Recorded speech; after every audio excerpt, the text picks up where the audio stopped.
Hi everyone. Vitiligo എന്ന skin പ്രോബ്ലത്തിൽ നമ്മുടെ സ്കിന്നിന്റെ normal നിറം മാറി അവിടെ ഒരു വെളുത്ത നിറം വരികയാണ് ചെയ്യുന്നത്. ഇതിന് പ്രധാന കാരണം എന്ന് വെച്ചാൽ നമ്മുടെ സ്കിന്നിന് കളർ നൽകുന്ന മെലാനിൻ എന്ന കോശങ്ങൾ നശിച്ചു പോവുകയാണ് ചെയ്യുന്നത്.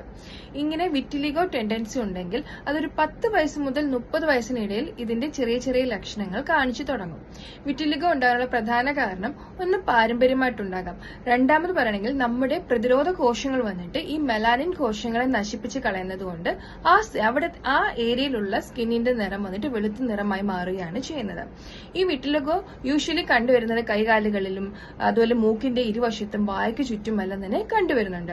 വിറ്റിലിഗോ വന്നിട്ട് മറ്റ് സ്കിൻ പ്രോബ്ലംസിനെ പോലെ മറ്റ് കോംപ്ലിക്കേഷൻസ് ഒന്നും തന്നെ ഇതിൽ കണ്ടുവരുന്നില്ല. വിറ്റിലിഗോ ബാധിക്കപ്പെട്ട പോർഷനിൽ ചില ഇറിറ്റേഷൻസും ചൊറിച്ചിലും ചില ആളുകളിൽ കണ്ടുവരുന്നുണ്ട്. വിറ്റിലിഗോ അല്ലെങ്കിൽ വെള്ളപ്പാണ്ട് എന്ന് പറയുന്നത് ഒരു വ്യക്തിയിൽ നിന്നും മറ്റൊരു വ്യക്തിയിലേക്ക് പടരുന്ന ഒരു രോഗമല്ല.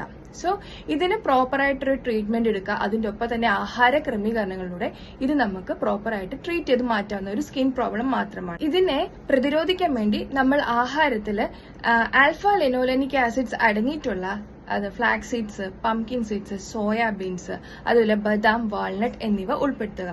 കൂടാതെ ഫോളിക് ആസിഡ്സ് അടങ്ങിയിട്ടുള്ള പാല്, ഇലവർഗ്ഗങ്ങൾ എന്നിവ കഴിക്കുന്നത് എന്തുകൊണ്ടും നല്ലതാണ്. വൈറ്റമിൻ B12 അടങ്ങിയിട്ടുള്ള മുട്ട, പാല്, അതുപോലെ ക്രൂസിഫറസ് വെജിറ്റബിൾസ്, ഏത്തപ്പഴം, ആപ്പിൾ എന്നിവ കഴിക്കുന്നതും എന്തുകൊണ്ടും നല്ലതാണ്.